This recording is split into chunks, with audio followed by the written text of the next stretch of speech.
Hello friends, आज हम discuss करने जा रहे हैं कि रशिया एंड यूक्रेन में यह युद्ध क्यों हो रहा है। जो लंबे समय से युद्ध चलते आ रहा है, इसके पीछे कारण क्या है।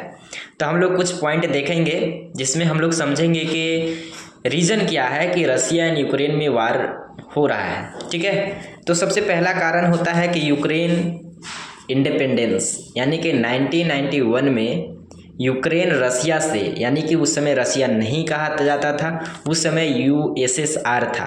तो यूएसएसआर से 1991 में यूक्रेन अलग हो गया, यानी कि वह एक प्रकार के कहा जा सकता है कि रसिया का पार्ट था, यानी कि यूएसएसआर का एक पार्ट था जो 1991 में अलग हो गया। ठीक है, दूसरा कारण हम बोल सकते हैं अलग होने के पीछे भी तो होता है ना कि हमारा एक भाग था जो अलग हो गया, तो चाहेंगे कि हम उसे काबू कर ले, तो रसिया उसी प्रकार से चाह रहा है कि हम उसे फिर मिला ले।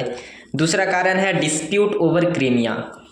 तो 2014 ईस्वी में, यानी कि 2014 में रसिया क्रीमिया पे अपना कब्जा कर लेता है, यानी रसिया क्रीमिया को जीत लेता है। तो इसके पीछे भी उन दो देशों के बीच तनाव जैसा प्रक्रिया हुआ, यानी कि तनाव उत्पन्न हुआ कि हमारे एक ये जो यूक्रेन का एक भाग था क्रीमिया, जो कब्जा लिया गया रसिया द्वारा।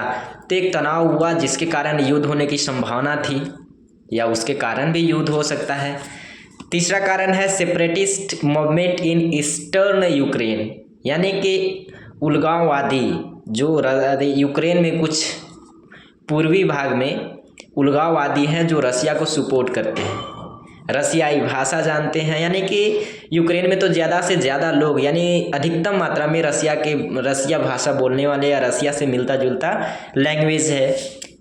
उसी तरह जो उलगाववादी हैं वो रसिया को सपोर्ट करते हैं, जिसके कारण से जो यूक्रेन एंड रसिया के नेताओं के बीच मतभेद है। यानी कि यहाँ पे एक प्रकार से कहा जा सकता है कि हमारे देश के लोग दूसरे देश को समर्थन कर रहे हैं, तो एक टकराव जैसा भावना तो उत्पन्न होगा ही। तीसरा कारण है Ukraine bid to join the EU, यानी कि European Union and NATO. Ukraine है वो चाहता है कि हम नाटो में शामिल हो जाएं, लेकिन रसिया को लगता है कि नाटो में शामिल होने से हमारे जो सीमाएं हैं, हमारे देश की खतरा बढ़ सकती है।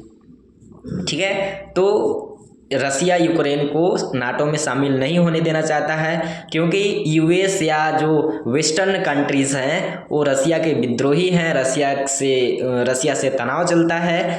और यूक्रेन है जो उन लोगों के साथ, यानी कि यूरोपियन कंट्रीज़ के साथ, यूरोपीय यूनियन के साथ मिलना चाह रहा है, जिसके कारण इनके बीच तनाव उत्पन्न हुआ और युद्ध होने की संभावना बढ़ते जा रही है, जिसके कारण से युद्ध हो रहा है। पांचवा कारण है रसिया सिक्योरिटी कंसर्न, यानी कि रसिया को लगता है कि हमारा सुरक्षा जो तंत्र है वो खतरा में पड़ सकता है। ऐसा हो रहा है कि इन दोनों के युद्ध होने से रसिया की फ़ायदा है कि वह मिलिट्री पावर को शो कर पा रहा है, वो ग्लोबल पावर को दिखा पा रहा है। यानी कि रसिया को तो फ़ायदा है अपना मिलिट्री पावर, यानी कि जो देश में हम लोग जानते हैं कि पुतिन एक बहुत ख़तरनाक लीडर है, एक जो पूरा रसिया को पूरे देश में अपना एक बहुत बड़ा महत्वपूर्ण रोल प्ले करता है मिलिट्री पावर को लेकर के हर प्रकार से। यानी कि हम देखते हैं कि यूएस ने कई प्रकार के तो उनके ऊपर तो बैन कर भी रखा है, बहुत सारे तो उनके आसपास आयात निर्यात नहीं होता है, तपर में भी उनका इकोनॉमिक बहुत अच्छा है। तो ये पुतिन है और ऐसा होता है। यहाँ पे हम लोग बात कर रहे हैं जेलेंस्की के बारे में, जो यूक्रेन के जो प्रेसिडेंट है वो एंटी रशियन पॉलिसीज़ अपनाता है। एंटी रशियन पॉलिसीज़ अपनाने का मतलब होता है कि रसिया के विद्रोह करना, विद्रोह मतलब विपक्ष लेना, यानी कि उसका विद्रोह करना। और रसिया जैसे मान लो कि रसिया नहीं चाह रहा है, तब पर में भी वो नाटो में शामिल होना चाह रहा है। तो इस प्रकार की संभावना है, या इस प्रकार के कारणों से रसिया एंड यूक्रेन में इस प्रकार की वार हो रही है। तो आशा है आप सभी को समझ आया होगा। That's all, thank you, have a nice day, best of luck.